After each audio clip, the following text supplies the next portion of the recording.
Okay, let's settle down. So I hope Dali was able to translate everything to Bill. You know, the day my father left us created a void in my heart, and I developed an inner fear. Something that I don't like, but I kept on registering in my mind, especially when dusk comes. My wife told me, Gina, that I felt it because I don't have a big man figure anymore. My father's absence created chaos in my mind and in my heart. You know what? When God is not present in our lives, fear can overwhelm us. God's presence acts as a source of comfort, strength, and courage, transforming fear into peace because God's presence comes. Can we recite this together? God's presence comes. This is what God promised to His people. Kaya magandang umaga mga kapatid. Can you greet the person next to you? Good morning. And then say, I'm glad that you're here this morning.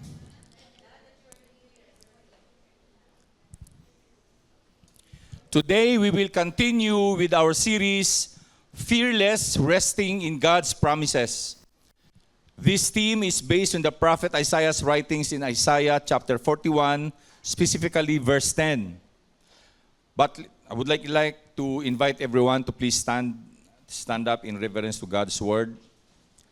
Would like to read this to you in Isaiah 41:10 in the New International Version of the Bible. The word of the Lord says, "So do not fear, for I am with you. Do not be dismayed, for I am your God. I will strengthen you and help you. I will uphold you with my righteous right hand." Let us pray. Lord, we thank you for this morning that you have given us. Thank you, Lord, for waking us up because there were so many people today, Lord, that they set their alarm this morning but they were not able to wake up. But we thank you, Lord, for this day, for giving us another day, Lord, for the gift of life for each one of us. And for this opportunity, Lord, to worship together as a congregation. So, Lord, we invite you to be with us, Lord. And we pray that we were able, Lord, to magnify and glorify you, Lord, through our songs this morning. And Lord, speak to us through your words today. And as we sit down, Lord, as your servants, we will listen to you, Lord, with our hearts and our minds ready, Lord, to receive everything that comes from you. Preserve also your servant that will give your message this morning.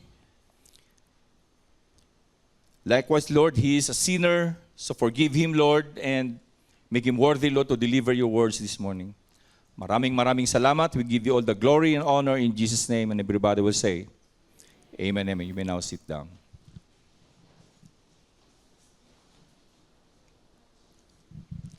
In the last message, I mentioned to you that the meaning of these radical promises is grounded in one central concept, and that word is relationship. When we accept God's offer of relationship with Him by saying yes to the person of the Lord Jesus Christ and inviting Him into our lives, God's presence is with us. Our identity is immersed in His status and authority. His strength becomes available to us. His help is extended to us and His sustaining power upholds us. Kaya ang sabi ko nga, we don't need self-help, self-empowerment, and self-actualization theories to overcome fear. We need rescue and relationship through our suffering, and that is exactly what the Christian message is all about and what the Christian message offers. Isaiah 41:10 reminds us of the 5 promises that God has made, which can give us the confidence that we don't need to fear. He said, I am with you. He added, I am your God. And He said, I will help you. And He said, I will strengthen you and I will uphold you with my righteous right hand. These are words which inspire confidence and faith in the mighty God whom we serve. They are promises which will equip us for any battle or difficult storm. These promises were first delivered to God's people Israel. Una niyang ibinigay itong promise na to sa kanyang mga anak, kanyang mga people, mga Israelites. And now we too are the beneficiaries of these promises. This is because of the glorious work of the Lord Jesus Christ. The Apostle Paul wrote in Ephesians chapter 2 verse 9. Sabi niya, we are no longer strangers and aliens and foreigners, but fellow citizens with God's people and also members of His household. Remember in our past theme, Kinsman Redeemer, about heritage being an heir. This is all about na ito, we are no longer foreigners and strangers, but fellow citizens with God's people and also members of His household. We need these promises because we can become fearful of things happening around us. We could be fearful of things which are yet to happen. Talking about the fear of the unknown or overthinking. But these promises from God will give us the confidence to overcome any fear. Last Sunday, we talked about God's clear command to do not fear. Ito yung kanyang command, do not fear. Today, we will look at the main reason why we should not be afraid. Because God is with us. Can we recite this together? God is with us. Okay. God is with us. His promise is, I am with you, for I am with you. It is His first promise after the command of do not fear. Ang sabi niya, for I am with you, do not fear, for I am with you. There are several verses in the Bible that reminds us that God has promised to be with us. Jesus said, for I am with you until the end of the age. He also said, I will not leave you as orphans, but I will come to you. Paul wrote, if God is for us, who can be against us? In Hebrews, we read, He will never leave you nor forsake you. We are never alone because God is always with us. In Luke chapter 8, verse 22 to 25, we can find the story there of a storm that nearly sank the boat where Jesus and His disciples were. We can find in this story two types of believers. Sa story na to, mayroong dalawang klase ng mananampalataya. The first one is those who focus on the external chaos. These believers, they focus on what they see, they focus on what they hear, and what they feel. And the rest, the other believer that we can find here is that they rest their confidence on what they have in their hearts, the presence of God. Jesus slept while others panicked. Alam natin yung kwento na to, no? While the boat is being rocked by the huge waves in the Sea of Galilee, there was a storm, very strong storm.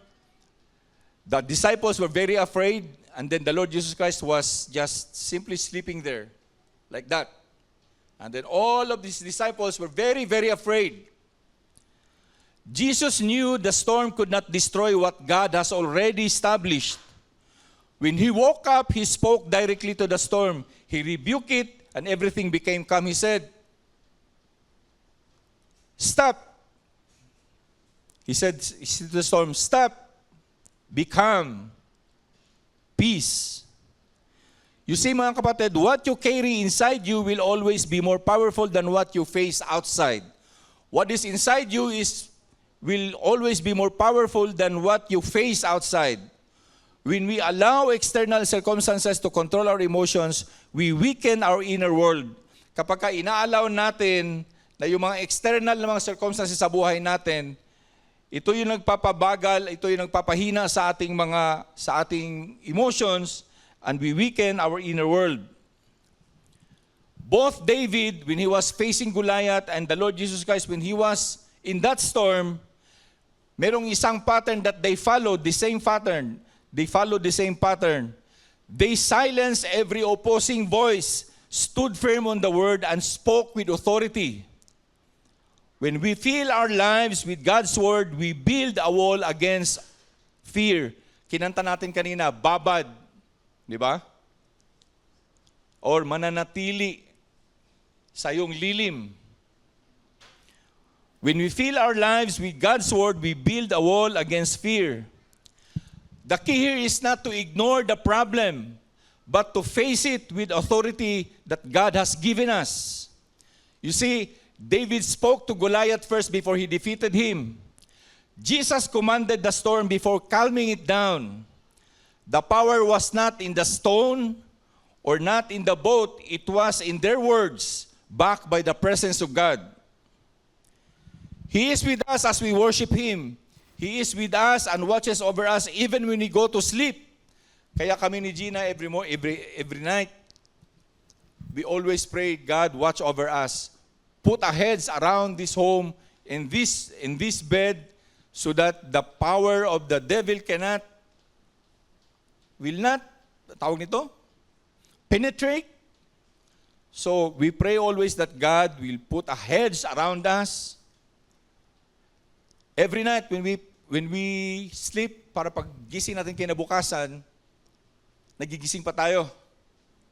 As I've said kanina, there are a lot of people na they set their alarms, 5:30, 5 o'clock, 4:30.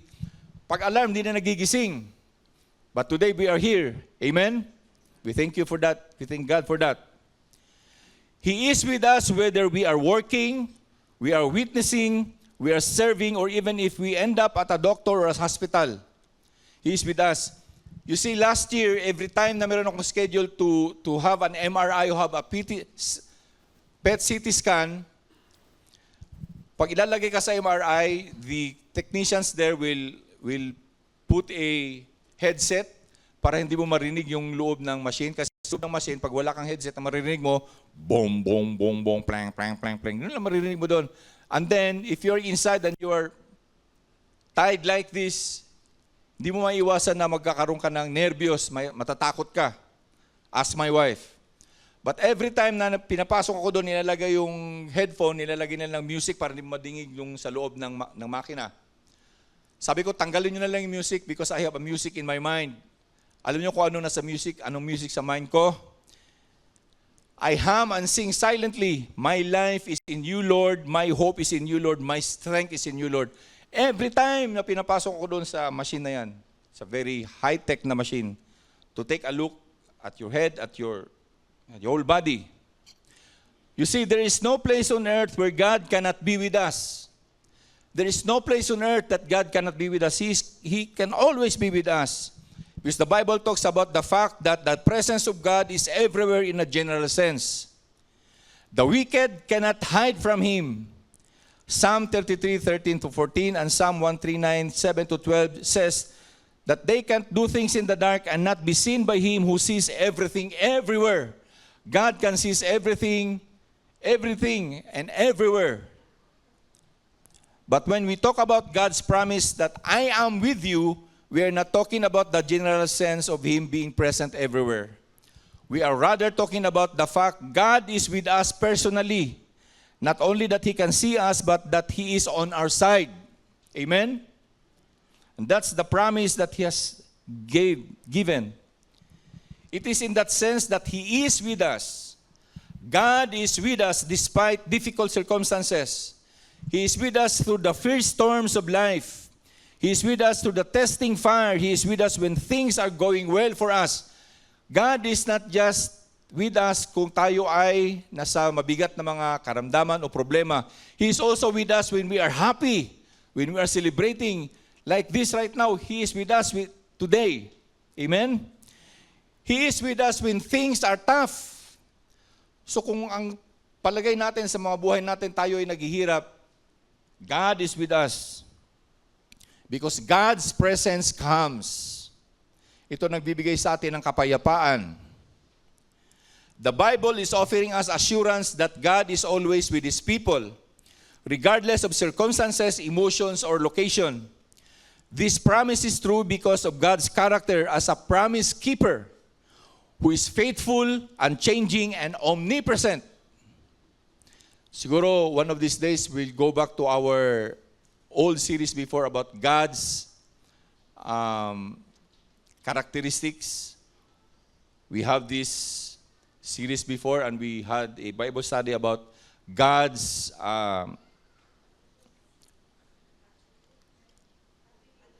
attributes of God, yes. As what was written by one of our greatest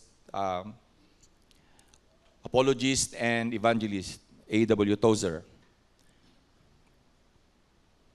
God's promises of His presence, He says that in Hebrews 13:5 that He will never will I leave you. It echoes Deuteronomy chapter 31 verse 6. It guarantees that God will never leave nor forsake those who trust in Him. And the Lord Jesus Christ in Matthew chapter 28 verse 20, He said, I am with you always until the end of the age, to be with His followers always to the very end of the age. Ito yung kanyang promise when we share the gospel and make disciples of all men. And He said, don't worry because I will be with you always until the end of the age. And then the prophet Isaiah said in Isaiah chapter 7 verse 14, Emmanuel, or God with us, He prophesied the coming of the Lord Jesus Christ as Emmanuel, signifying that God's desire to dwell directly with humanity.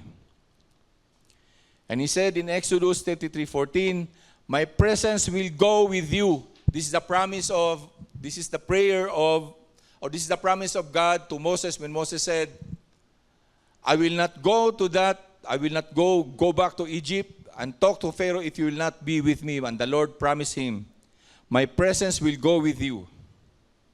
And then in Genesis 28:15, after Jacob was wrestling with that angel, the Lord told him that I am watching over you. It records God's promise to be with His people wherever they go. I am watching over you, He said. The characteristics of God's presence, mga kapatid, is that He is omnipresent. It fills the heavens and the earth, meaning there is no place where He does not exist. His presence is unconditional. This promise is based on God's faithfulness, not human actions. Even if people are faithless, He remains faithful. Remember that the command, do not fear because I am with you. He was telling the people of Israel, even if you are not following me, I will still be with you. If you continue to sin, I will still be with you. I will protect you. My presence will go with you. Remember that when He gave these prophecies, Israel was already brought to Babylon. And then they will be held captive there in their lives. Alam nyo ba na dalawang grupo ang nadala doon? The first is the northern tribe of Israel. And they will never, all those 10 tribes na nandun sa northern tribe of Israel, all of them were lost. Only 2 tribes remained, Judah and Benjamin. Yun itong tawag ngayon ng mga Jews. All those Israelites, those tribes are no longer, di na natin sila makikita. They were lost forever in Babylon. Ang bumalik ng remnants of God's people to Jerusalem when King Cyrus allowed them to go back to Jerusalem was the tribe of Judah and Benjamin. He is a refuge in trouble. Psalm 46:1 describes God as a very present help in trouble. He is active in our daily life. God's presence is described as a nurturing force, like nutrients moving through a vine, flowing into the heart regardless of whether it is felt or not. And there are some practical implications of this promise. You have victory over fear. Knowing God is present allows for courage, as shown when Joshua was commanded not to be afraid because God was with him. Peaceful life. God's presence brings perfect peace to those whose minds are set on Him, even during trials or when facing the future. One morning when Gina and I were driving going to the office, and we always listen to this God, Grace for Purpose sa YouTube. And there was that topic about putting our trust in God. Sabi ni Gina sa akin, bakit hindi talaga natin magawa na you just put our trust in God, surrender everything to Him, and then relax, sit down, and watch Him work. Wala kang stress, wala ka ng problemang iisipin kasi you have given everything to God. So that's keeping stress away. God's presence provides rest in the minds of life's hardships and darkest valleys. and comfort in loneliness. Sino bang lonely sa atin dito? Si Delia hindi na lonely dito sa kakae. Who else? Okay, so nobody's lonely. The promise serves as an anchor against the feeling of being alone. God is not an aloof, distant observer, but rather an active, present force involved in the daily lives and challenges of people. Okay? They're the key aspects of this regarding God's active presence. He is active in trials and hardships. God is described as a very present help in trouble rather than just a far-off protector. He is seen as providing strength when people are weak and working with Him through difficult situations. He is present in ordinary moments. Beyond dramatic moments, this perspective holds that God is active in the mundane, small decisions, conversations, and quiet moments rather than just large breakthroughs. When was the last time that you prayed for the smallest thing in life? Like halimbawa, you prayed and give thanks for the air that you breathe. Or when you give thanks the morning that you woke up, that God has given you another lease in life. Or when was the last time that you you were grateful, you give thanksgiving for the water that you drink, like this one. Thank you, Lord, for this water. Right? He is present even in the simplest things in our lives. Ngayon, kami ni Gina, every decision that we make, we always pray to God. Dati hindi ganun. Right now, we are always praying for things that are even the simplest things. I don't know, but God is always whispering to us, both of us, husband and wife, what you're going to do now, pray. So we pray. Even the simplest things in life. Because God is present even the simplest things in life. Nandyan sa katabi mo, kaya kausapin mo siya. Talk to Him. Lord, this is what I'm going to do today. Because God is present. He is present in ordinary moments. He is intimately close to us. Many believers emphasize that God is intimately close. He is being described as near as one's next heartbeat or breath, offering constant personal care. Restoring relationships. The concept of God being distant is tied in the idea of a restored relationship where God is accessible directly rather than through intermediaries. Di na kailangan dumaan pa sa iba to go to God. That is highlighted when the veil in the temple was turned down into half. Dati nakakapasok doon sa Holies of Holies is just the high priest. But when the Lord Jesus Christ said, "It is finished," that thick curtain that separates the holies and the rest of the temple was turned into half. Talagang nahati in between, signaling that we can go straight to the Father and talk to Him and pray to Him. Okay, that's a spiritual symbolism of the torn veil. Because God is a refuge and strength in moments of fear or uncertainty, God is viewed as a refuge or safe place that offers comfort, peace, and security. He is working behind the scenes. Even when we don't feel God is with us, He is working behind the scenes. Even if we feel that God is silent or absent, He is working overtime behind the scenes on a person's behalf even when his activity is not immediately visible. May kanta niyan, di ba? What's the song, ma? That God, even if we don't feel Him, even if we don't feel that He is with us, He is still there. Trust His heart. Waymaker, pwede rin. Trust His heart is that, He's active in trials and hardships, present in ordinary moments. As the song says, when the oceans rise and thunders roar, I will soar with you above the storm. Father, you are king over the flood. I will be still, knowing that you are God. Find rest, my soul, in Christ alone. Know His power in quietness and trust Him. When the oceans rise, He's the King over the flood. He's the King even in our troubles, even in the times that we are feeling weak. God is there. Amen? Because He promised that. Do not fear, because I am with you. I am for you. There are 5 promises that will be chucked all throughout this month of May. I am with you. So ito yung dadalhin natin when we go out to the church today, and for the whole week, and in the whole time of our lives, we always put that in our minds and in our hearts that God is with us no matter what. Even in the most difficult times, God is with us. Even when we are celebrating our birthdays. Magbe-birthday ako on the 16th. I'll be turning 59. Next year, I'll be turning 60. Retired na, senior citizen na. And for that, I will be remembering that God is with me.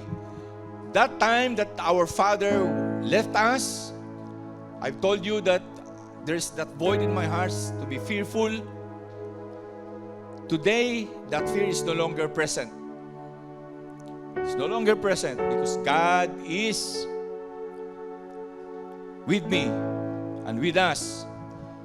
Ang sabi ko nga sa sarili ko, I will not be ruled by what I see or hear.